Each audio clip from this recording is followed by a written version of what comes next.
Assalamualaikum warahmatullahi wabarakatuh.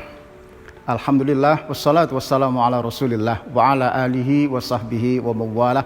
Allahumma salli ala sayyidina Muhammad wa ala ali sayyidina Muhammad.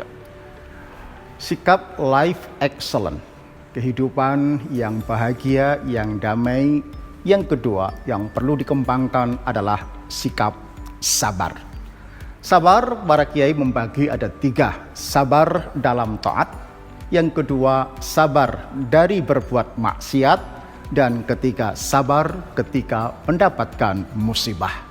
Relevan dengan keadaan kita belakangan ini, kami akan mempertajam bagaimana sabar menghadapi musibah.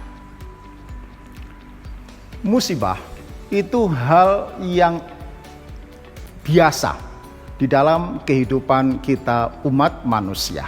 Pada video awal sempat saya sampaikan, Allah berfirman, "Walanabluwannakum bisyai'in minal khaufi wal ju'i wa naqsim minal amwali wal anfusi wath thamarat wa basyiris sabirin."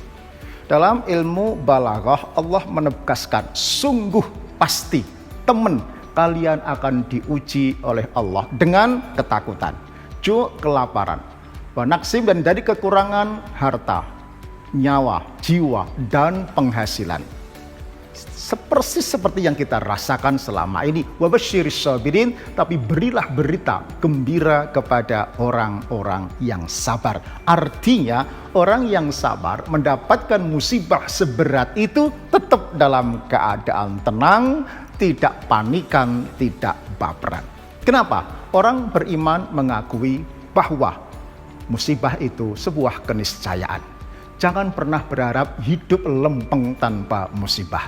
Karena memang Allah tak pernah menjanjikan hidup ini, langit ini biru terus tanpa mendung. Allah tak pernah menjanjikan jalan sukses itu lempeng tanpa kelokan dan tanjakan. Yang Allah janjikan bersama kesulitan ada kemudahan.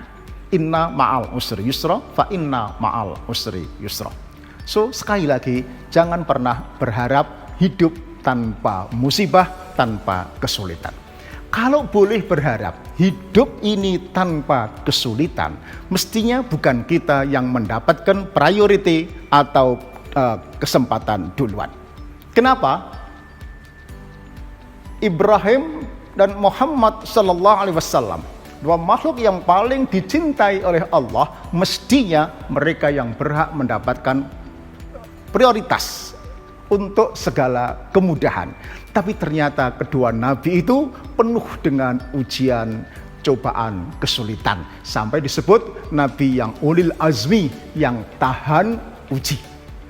Nah, nabi yang dicintai oleh Allah saja penuh dengan ujian dan cobaan. Apatah lagi kita, bukan rasul, bukan nabi, bukan wali. Ya paling banter wali murid lah. Lah kok minta hidup serba mudah, nggak ada rumusnya, nggak ada ayatnya, nggak ada contohnya. Nah, oleh karena itu maka untuk bisa sabar, pertama jangan mengeluh, karena mengeluh atau itu pertanda jauh dari Allah. Orang Surabaya jangan misuh, karena misuh itu tambah jauh dari Allah. Dan juga jangan putus asa, karena putus asa itu pertanda kufur dari rahmat Allah. Wala tayasu min rauhillah innahu la yayasu min rauhillah illal qaumul kafirin. Nah, lalu bagaimana pesan Imam Ibnu Athaillah yang sering saya sampaikan, jangan seperti anjing ketika mendapatkan musibah meratapi musibah itu sendiri. Tetapi kita diberi akal, diberi iman oleh Allah, akseslah Allah, mintalah kekuatan dari Allah. Senyambang puasa ini dengan berbagai pintu akses. Apa itu? Salat, zikir, ya, tadarus, sedekah, ya, dan kemudian puasa. Mintalah kekuatan dari Allah, karena memang la haula wala quwata illa billah. Bersama Allah hadapilah masalah. Itulah makna innallaha ma'as sabirin. Kalau kita bisa mengaksesnya, kita boleh wa basyiris sabirin, berilah berita gembira bagi orang-orang yang sabar. Karena orang-orang yang sabar selalu memiliki kekuatan Allah, kekuatan langit, kekuatan spiritual, sehingga ia selalu tenang menghadapi segala keadaan. Pemirsa yang kami hormati, kesabaran yang demikian itulah makna kesabaran yang sejatinya. Bukan kesabaran yang ngelus dodo versi orang-orang Jawa. Maka orang-orang yang sabar dan orang-orang yang syukur akan terrefleksi kekuatan imannya. Seperti kita maklumi, iman itu artinya percaya. Orang yang beriman itu sosok yang percaya diri, pede. Bukan sombong, tetapi pede karena punya Allah. Pede menghadapi masa lalu namanya syukur, pede menghadapi masa depan namanya sabar atau optimis. Kalau ada orang mengaku beriman kok tidak pede, ya, tidak sabar dan tidak syukur, saya curiga ada masalah dalam keberimanannya. Punya Allah kok gak pede. Meskipun orang itu tiap malam zikir pakai Asmaul Husna, ya.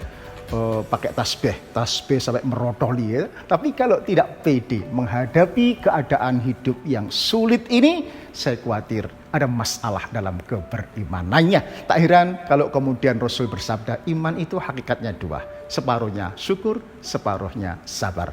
Nisfahu asyukru, nisfahu as-sabru. Assalamualaikum warahmatullahi wabarakatuh.